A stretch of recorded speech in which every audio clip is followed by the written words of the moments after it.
আমাদের এই অস্থির পৃথিবীতে ভাই ও বোনেরা, এমনকি বিশ্বাসীরাও বড়ি, পর্দার ঝলকানি এবং অন্তহীন নানা বিভ্রান্তির মাঝে শান্তির সন্ধান করে ফেরে। নানা টানাপোড়েন আমাদের চারদিকে ছিন্ন ভিন্ন করে দেয়।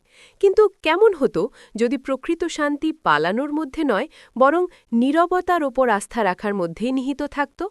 মথির সুসমাচারের প্রতিধ্বনি তুলে যেখানে যোসেফ স্বপ্ন দেখেন এবং জেগে ওঠেন, মথি 1:24।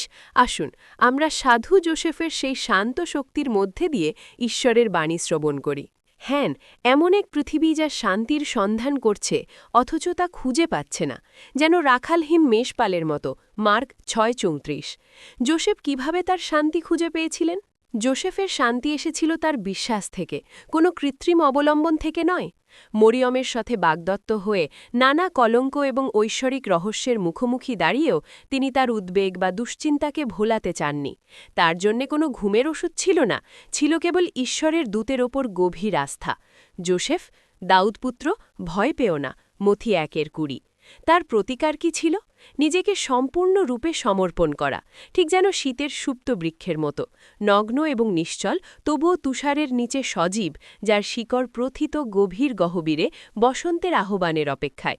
যোসেফের নীরবতা ছিল কোনো পলায়ন নয়, বরং তা ছিল এক পূর্ণ প্রস্তুতি। একটি সুপ্ত বৃক্ষ, কি শক্তিশালী একটি উপমা! মৃত নয়, বরং পূর্ণ প্রস্তুত অবস্থায় দণ্ডায়মান। আর আমরা তো এই শীতের হিমে কেবল ছটপটি করে মরি। ঠিক তাই, রামায়ণের কুম্ভকর্ণের সাথে এর তুলনা করুন। সেই বিশালাকার রাক্ষস যে একটানা 6 মাস ঘুমাত, ছিল নিষ্ক্রিয় এবং চরম ভোজনবিলাসী। কেবল রাবণের যুদ্ধের প্রয়োজনেই সে ঘুম থেকে জেগে উঠত। তার সেই ঘুম ছিল এক ধরনের জড়তা, ভোগবিলাসের অভিশাপ। আর যোসেফের ঘুম, তা ছিল এক সক্রিয় সতর্কতা। নীরবতার মাঝেও তিনি ছিলেন আধ্যাত্মিকভাবে সজাগ। ঠিক যেমন 130তম গীতসংহিতার সেই প্রহরী, আমি সদাপ্রভুর অপেক্ষায় থাকি, আমার প্রাণ তারই অপেক্ষায় রত। গীতসংহিতা 130:5-6। ঈশ্বর যখনই তাকে জাগিয়ে তুলেছেন, মরিয়মকে রক্ষা করতে, মিশরে পালিয়ে যেতে কিংবা নিজ গৃহে ফিরে আসতে, তিনি ছিলেন সর্বদা প্রস্তুত। কুম্ভকর্ণ ঘুমায় সবকিছু ভুলে যাওয়ার জন্যে, আর যোসেফ বিশ্রাম নেন সবকিছু মনে রাখার জন্যে। পুরাতন নিয়মে এর প্রতিধ্বনি কোথায় শোনা যায়? আদি পুস্তকের সমান্তরাল ঘটনাটি লক্ষ্য করুন। পুরাতন নিয়মের সেই যোসেফ, যাকে দাস হিসেবে বিক্রি করে দেওয়া হয়েছিল, কারাগারে নিক্ষেপ করা হয়েছিল, তবুও তিনি পরিচালিত হয়েছিলেন স্বপ্নের ইঙ্গিত দ্বারা।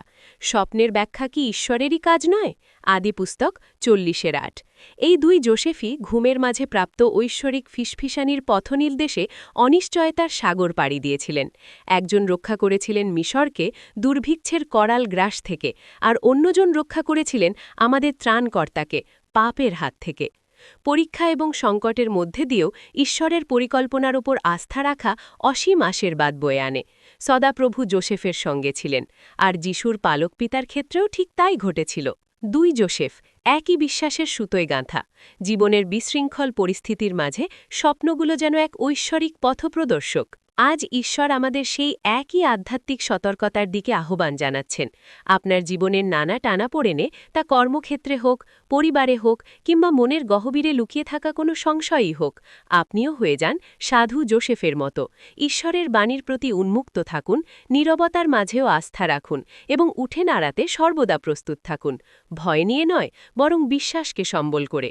যেমনটা ভাববাদী যিশায়ও প্রতিজ্ঞা করেছেন, ফিরে আসা আর বিশ্রামেই তোমাদের পরিত্রাণ, নীরবতা আর আস্থাতেই তোমাদের শক্তি।